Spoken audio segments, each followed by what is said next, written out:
আমি এখন নিরামিষ তরকারি বসাইছি, কিন্তু এতক্ষণ সময়ের অভাবে দেখাতে পারছিলাম না। অনেক রকমের সবজি দিয়ে নিরামিষ রান্না করছি। আর এখানে ভাজা করছি, পটল ভাজা, তেলের বড়া, পেঁপে সিদ্ধ।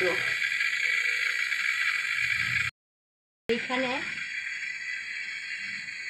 রান্না হচ্ছে পটল আলু দিয়ে সয়াবিন রসা।